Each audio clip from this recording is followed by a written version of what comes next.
Did you know the Beatles used many unusual recording tricks to create some of their biggest hits?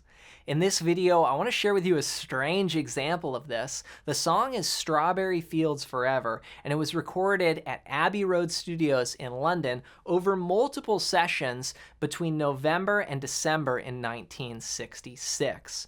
Now, John Lennon had recorded these multiple takes, and he was just experimenting. He had different ideas in mind for the song. Some were slower and in a lower key on guitar, and some were higher and had all kinds of different psychedelic instruments and sounds coming in throughout the recording.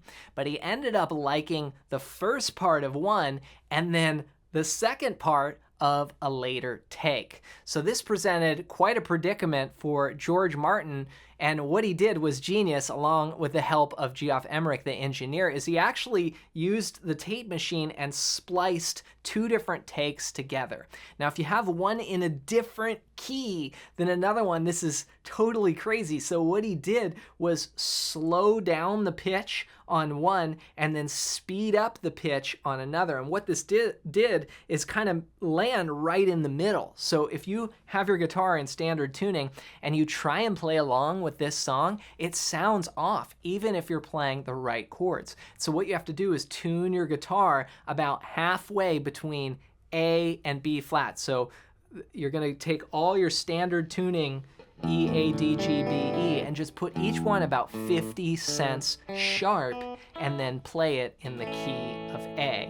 And that'll work. Now, obviously, this is not a practical thing that you would do on a gig. If you want to play along with it at home, that's what you have to do. If you want to play your own version or do this out on a gig, then what I would do is just play it in A and show you what I'm going to show you in this video. Now, the song kicks off with this awesome mellotron part, and this is another very important piece to the history of this song. The mellotron is a wild instrument, and I've actually heard one of these in person. If you ever get a chance to hear a real mellotron live, it's amazing.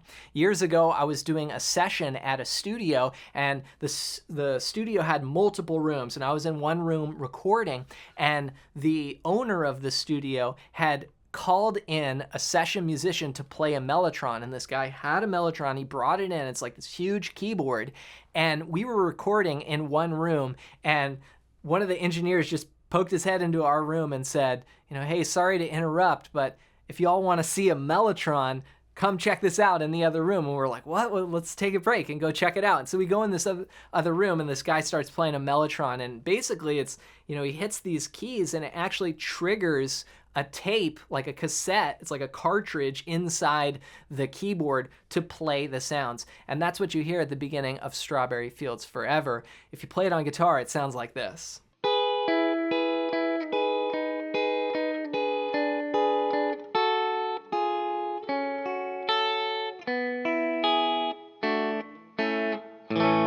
Let me take you down, 'cause I'm going to.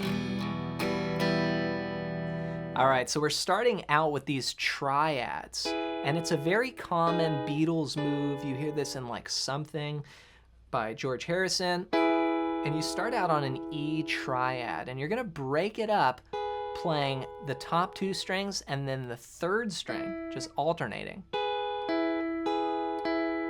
And then you go down to E major 7, then E7. Then you play these little double stops here. These are thirds. That's 5 and 7 here. 5, 7, and then 4, 6. And then you play an F sharp minor triad, just like this chord here. If I play from the third string down, it would be 6, 7, 5, and then 4, 5, 6. Then you play a D chord here. I just pinch those together, and then an A chord on the top 3 strings. Now I'm using a technique called hybrid picking, where I play with my pick and fingers. So altogether it sounds like this.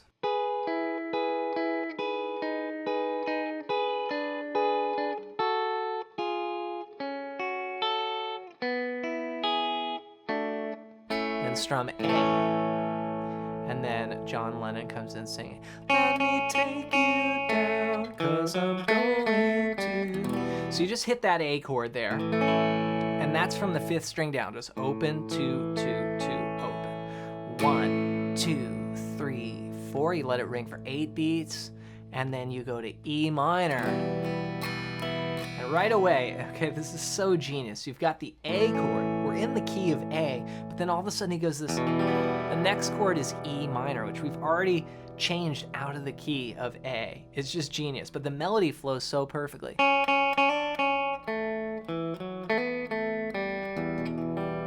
Right? If it was E major, it would have sounded like this. Right? That would have been a totally different song. But going to the E minor, just like it's got this melancholy feel. So okay,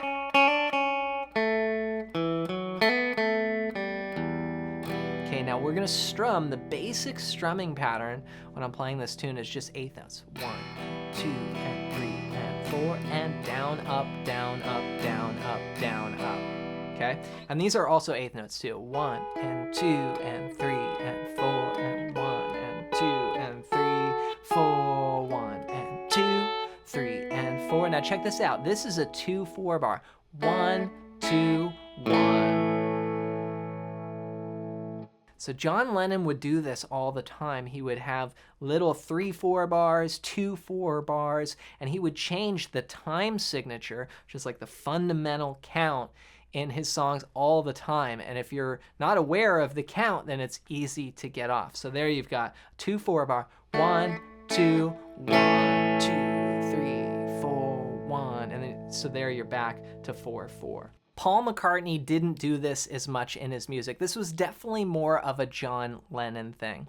Now, if you'd like to be able to quickly and easily recognize the notes and chords in all your favorite songs, be able to tell like little pitch shifts like what we're talking about in this song, then go to johnmcclennan.com/golden-ear and grab my free ear training cheat sheet. And this is going to help tune up your ear, and you'll be able to pick out these things off your favorite recordings. So after that E minor, we've got 2 bars of E minor. 1, and 2, and 3, and 4, and... Now check this out. Look at this chord. Oh, that's so good. Another chord that's in another key here. This is F sharp major. So if we're in the key of A, usually you would have an F sharp minor, but this is an F sharp major. We're gonna do 2 bars of that. 1, 2, and 4, and 1, and 2, and 3, and 4, and then you go to D, but this is a 2/4 bar. Here's another 2/4. So 1 and 2 and then go back to F sharp for a bar back and 4, 4. All right, so let me back up and play this from the verse so far. We've got A. Let me take you down, 'cause I'm going to E minor. 1 and 2, up to F sharp. Genius progression. 2/4 bar on D. 1 and 2 and 1, 2, 3, 4. Okay, then we have strawberry fields forever. Okay, this is a tricky count here. We're gonna have a 3/4 time signature, and we're gonna play 1 and 2 and 3 and 1. Okay, so 1 and 2 and 3 and 1, 2, 3, 4. Then so that's a D. Strumming on 1, then the and a 2, and then I go to A, restarting my count back to 1 after 3 beats. So 1 and 2 and 3 and 1 and 2 and 3, 4. Then next part. Same as the intro. Okay, now instead of going, you could play this the same way, but instead of playing, this is an F sharp to an E, here I just go and play the full chords. So just kind of hint back at the mellotron for 2 bars. And strum. All right, so there I went F sharp, 2 beats, E, 2 beats. Now D, we're gonna play a full bar here. Now another point I wanna make is sometimes you have the 8th notes kind of being like 1 and 2, just real chill, like on E minor, 1 and 2, strong, it's just kind of floaty sounding. And then other times you have 8th notes that are more down strums, and that adds a little bit more like movement and kind of a driving feel to it, like rock. So 3. Then it keeps going. D, E.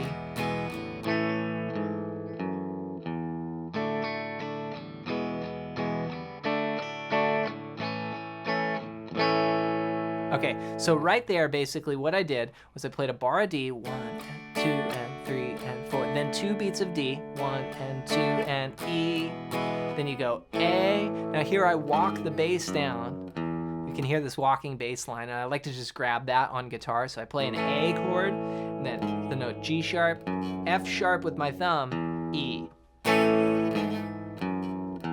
D, E, D, let me take you down, 'cause I'm back to the first part.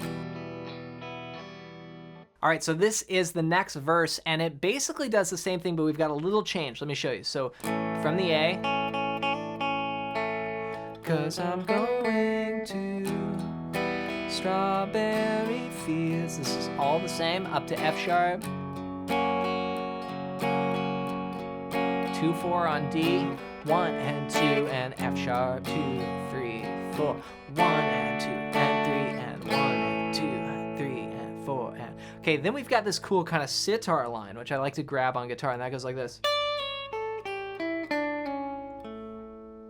Okay, so it's just 8 notes here. 1 and 2 and 3 and 4 and then...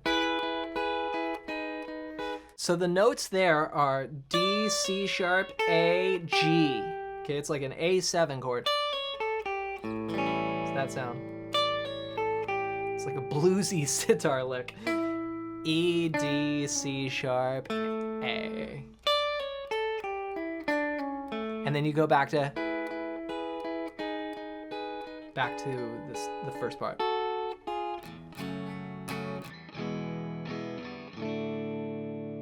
And then it just repeats over those sections. Now there's one more cool lick I want to show you, and this comes in at the end. Once they do the final verse, you have this kind of cool lick that goes... And it's just almost country sounding. You bend the 5th fret, and it's like a pre-bend. So you bend it up on the 5th fret of the 2nd string, release it down, then play the A string, then play the 3rd fret of the 2nd string, and then a little hammer pull there. It's like a trill. And that's just coming out of, again, the A major scale there, which is the key for the song. So those are the parts that I would play, and it's in the key of A, but if you want to jam along with the recording, you have to tune in between A and B flat, which is pretty wild when you think about how this final recording ended up going through all this process. And George Martin said it always stuck out to him. And that's the thing, is once you tune your ear to be able to, hear these nuances in pitch, then you can't unhear it. And if you'd like to train your ear so you can pick out notes and chords from your favorite recordings and hear all these nuances like the Beatles and George Martin could, then go to johnmclennan.com/golden-ear and get your hands on my free ear training cheat sheet. Ear training is how I've been able to put up thousands of song lessons online and be able to play along with all the favorite records that I love. It's completely for free. Just go to johnmclennan.com/golden-ear and grab that as my gift to you. As always, thanks for watching. Hope you enjoyed this video, and if you did, you might like this one next.